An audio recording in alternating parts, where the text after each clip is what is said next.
Hi, I'm Priya Lobo, and I'm back with my Thoughtful Thursdays. Today, it's something interesting. While I was thinking about what to talk about, there's so much happening around us, right? One more lockdown in Bombay, just felt like the same story being repeated again. But hey, I'm not going to be talking about the pandemic and what's happening with all of us. But as I was reading and I was thinking about what this Thoughtful Thursday is going to be about, I read an interesting article in the BBC News. It was about ableist language. And that really set me thinking, hey, what is this and what is the term ableism? And I'm just going to define it because I think it's important to understand the definition of it. Ableism is defined as discrimination or social injustice against people with disability. And it is with the belief that the typical ability is superior.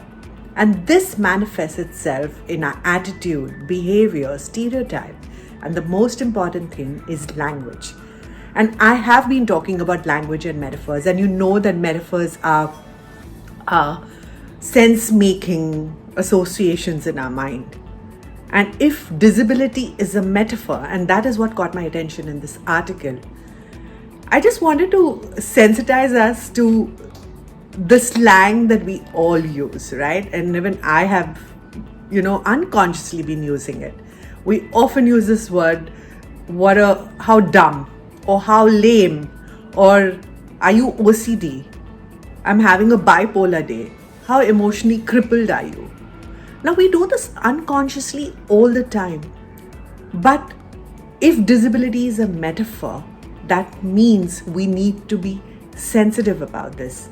In fact, Professor Beth Haller, who teaches disability and media studies at Townsend University, says that the more conscious we grow about understanding the disability, we realize that it is not something that needs to be fixed, but something we need to acknowledge and we need to realize. And if you look at the statistics globally, 15% of the population has some form of disability. The stats in India is 2.2% of the population has some physical or mental disability. And the reason for me bringing this up is language is such a powerful tool because language is used to understand one another and not alienate another person. And the ableist language actually is about separation, where world over today we are talking about inclusion. And as I was reading a little deeper, I read that, in the 80s and 90s they used the word handicap, right? Today, the word is people. And I want to sensitize all of us, not only as leaders, people at the individual level, at the brand and marketing level, that it is not that it is a disabled person. We're talking today, we need to say it's a person with disability. It's no longer a medical category. It is actually a person with a disability has an identity. And the moment we start thinking like that the person with disability is a person and has an identity, I think it will shift the way we think. The vocabulary, it will create room for more vocabulary, the language that is more powerful and inclusive. And the reason why I'm saying that is not to make us feel bad or say that we are, these people who do these things, but to sensitize ourselves, to listen to the way we talk, because all of this is ingrained, it's very unconscious.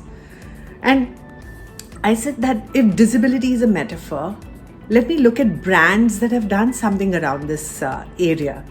And I found that UCG Universal, along with Zappos, actually, work together in the adaptive footwear. In fact, they created features with wider opening where you could effortlessly, put on your shoes and pull them out very fast, including a pull tab, including, wider zippers. And I think that is the language of inclusion. It is about normalizing. It is about acknowledging that it is there rather than something that is to be fixed. There's another brand, Fora, which actually makes functional stylish accessories for people who are handicapped. who are in wheelchair, and right from tumblers to cup holders to bags. And your mission is to make the world far more accessible. The reason for me talking about this is in the last 1 year, we've all seen so much. And if it is a language of inclusion, then we as leaders and people in the brand and marketing fraternity need to acknowledge this, need to be far more sensitive that disability is not a metaphor. If you like what I say and you want to know more, reach out to me.